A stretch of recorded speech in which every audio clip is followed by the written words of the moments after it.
Guys welcome back to my channel. तो I hope आप सब ठीक होंगे माय यूट्यूब फैमिली। अल्हम्दुलिल्लाह मैं भी ठीक हूँ। जैसे कि आप देख रहे हैं आज मैंने अपना व्लॉग स्टार्ट किया है दोपहर की लंच से। तो लंच में मैंने कहा क्या बनाऊँ, तो मैंने कहा चलो आज बनाती हूँ मिक्स सब्ज़ी। तो यहाँ पे फिर अल्हम्दुलिल्लाह मेरे बाबा सब्ज़ी ले आए थे सुबह ही सुबह। तो फिर मैंने यहाँ पे बर्तन शर्तन धो के किचन को अच्छी तरीके से साफ़ करके नाश्ता वाश्ता बना के फिर मैंने कहा चलो यार अब सब्ज़ी काट लेती हूँ। जब सब्ज़ी आ ही गई है तो फिर जल्दी से बना लेती हूँ, क्योंकि कल वाले व्लॉग में भी आपने देखा था कि चावल मेरे दम पर थे तो फिर गैस ही चला गया था। फिर मैं लकड़ियाँ लेकर आई, फिर मैंने लकड़ियों पे दम दिया। फाइनली चावल तो मेरे अच्छे बन गए थे मज़ेदार, पर थोड़ा वो भी कच्चेपन थोड़ा सा कच्चे हो चुके थे। पर आपको पता है फिर इतनी ज़्यादा लकड़ियाँ भर भर के मैंने डाली तो जब जाके दम लगे। फिर यहाँ पे फाइनली अल्हम्दुलिल्लाह मेरा अचार बनकर रेडी है। माशाल्लाह बहुत अच्छा अचार बना था, इतना खट्टा इतना यमी बना था ये अचार, और हमारे घर वालों को बहुत पसंद है और मुझे भी बहुत ज़्यादा पसंद है। आप लोग भी ट्राई कीजिएगा। बहुत सिंपल सा अचार होता है पर बहुत मज़ेदार होता है। और ये भी अल्हम्दुलिल्लाह पूरी फुल भरनी थी, पर ये भी हमने दे दिया। मेरी सिस्टर वगैरह सब ले गए, तो फिर इस वजह से यहाँ पर हमने 2 डब्बे बना लिए थे अल्हम्दुलिल्लाह। और ये मैं अपने लिए निकाल रही थी। मैंने कहा चलो मैं, क्योंकि आप रूखा भी खा सकते हो दाल चावलों के साथ, पुलाव के साथ, सब्ज़ी के साथ, आलू तले हुए, मतलब जिस चीज़ के साथ भी आप खा सकते हो। फिर यहाँ पे मैंने 3 से 4 प्याज कट कर ली थी। इसमें कुटी हुई मिर्चें, थोड़ी सी हल्दी, थोड़ा सा नमक। अब मैं इसको अच्छी तरीके से भून लूँगी। फिर मैं इसमें टमाटर भी ऐड कर दूँगी। टमाटर ऐड करने के बाद, भूनने के बाद सिंपल सा मैं इसमें सब्ज़ी ऐड कर दूँगी। सब्ज़ी ऐड करने के बाद 10 से 15 मिनट तक अच्छी तरीके से इसको भून लूँगी। भूनने के बाद सब्ज़ी को रख दूँगी दम पर, क्योंकि सब्ज़ी में पानी नहीं डालूँगी, क्योंकि सब्ज़ी को आप इतना धोते हो तो इतना पानी निकलता है। बस आपके मटर तो जल्दी गल जाते हैं, गाजर भी और मेथी भी, लेकिन बस आलू गलाना तो बहुत बड़ा एक त्रास होता है कि वो बहुत मुश्किल से गलते हैं। और मेथी साफ़ करना तो यार इतनी मुश्किल की बात है ना, मैं आपको बता नहीं सकती। तकरीबन पूरा 1 घंटा मुझे लग गया था सब्ज़ी काटने में। मटर आलू और गाजर छीलने में इतना टाइम नहीं लगता, और सब्ज़ी बनाने में भी इतना टाइम नहीं लगता जितना आपको मेथी छीलने में टाइम लग जाता है। पूरा तकरीबन 1 घंटा मुझे लग चुका था, क्योंकि इतनी छोटी छोटी वाली मेथी होती है ना, ये बहुत स्वाद वाली होती है और बहुत जायके वाली होती है।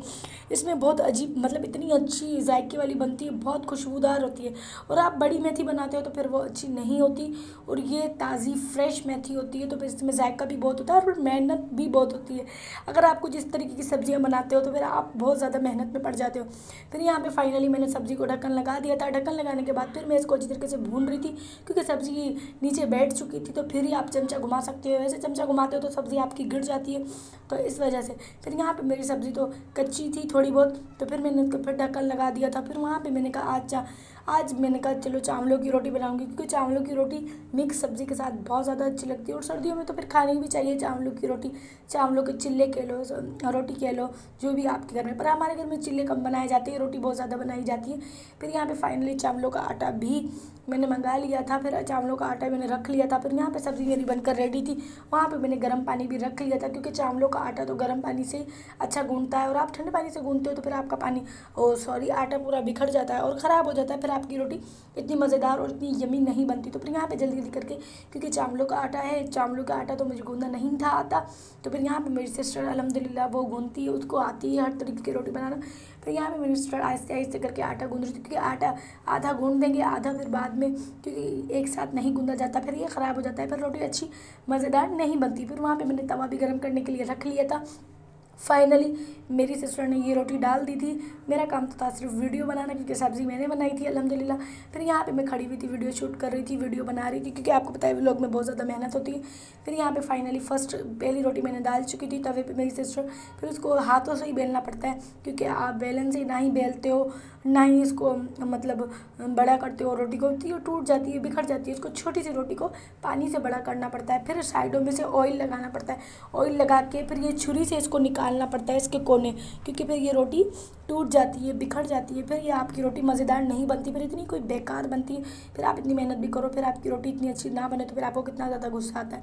फिर यहाँ पे फाइनली मेरी रोटी बन चुकी थी, बस एक साइड से थोड़ा सा सेक लूँगी, फिर मैं इसको उतार दूँगी। उतारने के बाद सब्ज़ी वब्ज़ी निकाल के फिर मैं जिसको भूख लगती है उसको पहले खाना दे देती हूँ, क्योंकि आपको पता है जब आपके घर में सबको भूख लगी हुई होती है तो किसी से भी बर्दाश्त नहीं होता, फिर वो कहते हैं बस जल्दी से खाना दो और हम खाएं। फिर यहाँ पे मैंने कपड़ा भी बिछा बिछा लिया था रोटी वाला, क्योंकि आप रोटी वाला कपड़ा बिछाते हो तो फिर आपकी रोटी पसीनेदार नहीं होती और ना ही आपकी रोटी फिर गीली हो जाती है, फिर अजीब सी, फिर अच्छी नहीं लगती, फिर आपको कच्चा कच्चापन आता है और फिर रोटी गीली है तो किसी को भी पसंद नहीं होती। फिर यहाँ पे मेरी मज़ेदार चावलों की रोटी बनकर रेडी थी और मेरी मज़ेदार सब्ज़ी भी बनकर रेडी थी। इतनी जायके वाली सब्ज़ी बनी थी, बहुत अच्छी बनी थी, सबको बहुत ज़्यादा पसंद आई थी और देखो ना कितनी प्यारी लग रही है माशाल्लाह।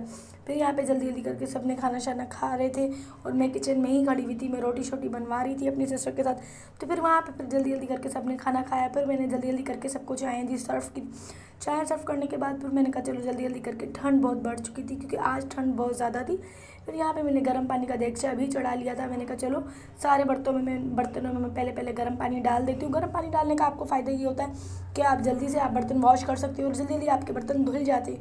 फिर आपको इतना टाइम नहीं लगता बर्तनों में, नहीं तो फिर इतना भर भर के आपको टाइम लग जाता है और फिर बहुत ज़्यादा मेहनत भी लगती है, बर्तनों साफ़ नहीं होते, इतने चिकने हो जाते हैं ऑयल वाले बर्तन, तो फिर किसी को भी पसंद नहीं होते। अगर आप काम करो तो साफ़ सुथरा करो, गंदा काम करते हो तो फिर आपको मज़ा नहीं देता। और मेरी आदत तो इतनी गंदी हो चुकी है कि मैं साफ़ सुथरा ही काम करती हूँ, नहीं तो साफ़ सुथरा घर नहीं होता या किचन पूरा फैला हुआ होता है तो मैं बहुत ज़्यादा इरिटेट हो जाती हूँ। मैं कहती हूँ बस हर चीज़ साफ़ सुथरी होनी चाहिए। फिर यहाँ पे जल्दी जल्दी करके फाइनली मैं बर्तन धो रही थी, क्योंकि बर्तन धोना भी बहुत बड़ी मुश्किल की काम होता है। अगर आपकी तबीयत ठीक होती है तो आप जल्दी जल्दी धो लेते हो, अगर आपकी तबीयत ठीक नहीं होती या आपका मूड ठीक नहीं होता तो फिर आपसे कोई भी काम नहीं होता, कितना भी आप कुछ कर लो। फिर बस तो यहाँ पे जल्दी जल्दी करके आधे बर्तनों में मेरी झाग लग चुकी थी, दूसरे बर्तनों में मैं झाग लगा रही थी और वहाँ पे बार बार मेरी सिंक भरी जा रही थी। सिंक को मैं अच्छी तरीके से वॉश कर रही थी। सिंक को वॉश करने के बाद खोलने के बाद फिर सिंपल से मैं इसमें बर्तन रख दूँगी। बर्तन रखने के बाद फिर जल्दी जल्दी बर्तनों को धोकर फिर बर्तनों को बस जमाना पड़ता है। जमाने के बाद फिर अच्छी तरीके से किचन को क्लीन एंड क्लियर नीट करना पड़ता है, साफ़ सुथरा करना पड़ता है। सॉरी, पता नहीं क्या मुँह से निकल गया। फिर साफ़ सुथरा किचन को कर लेते हो तो फिर आपको टेंशन सारी ख़त्म हो जाती है। बस खाना बनाना भी टेंशन है, बर्तन धोना भी टेंशन है। मतलब यार लड़कियों की ज़िंदगी में तो बस भर भर के कोई कामों की टेंशन होती है, खाने बनाने की टेंशन होती है, घर को साफ़ सुथरा रखो, फिर हर चीज़ को मेंटेन करो, तो बस बहुत ही सर में दर्द हो जाता है। और कभी कभी तो आपसे इतना आप गुस्सा हो जाते हो, हर कामों से थक जाते हो। तो मेरी तरफ मेरे साथ भी यही होता है कि मैं थक जाती हूँ, फिर मुझसे कोई काम नहीं होता।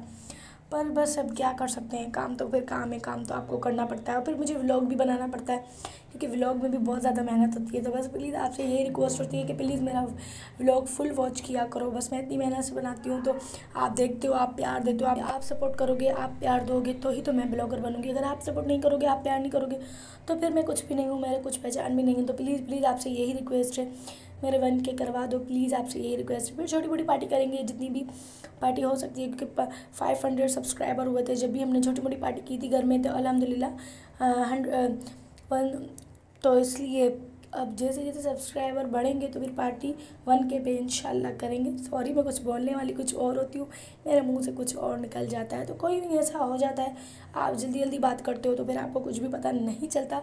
तो फाइनली मेरी एक देगची बच चुकी थी, तो फिर मैंने कहा इसको जल्दी जल्दी धो लेती हूँ, क्योंकि यार देगचियाँ इतनी काली हो चुकी हैं। तो देगचियों में प्लीज़ इग्नोर मारना, क्योंकि आप ऊपर बनाते हो चूल्हे पर, तो फिर देगचियाँ सारी मेरी ख़राब हो चुकी हैं। तो आई होप आपको मेरा छोटा सा व्लॉग पसंद आया होगा। तो प्लीज़ मेरे चैनल को सब्सक्राइब करो, लाइक करो, शेयर करो।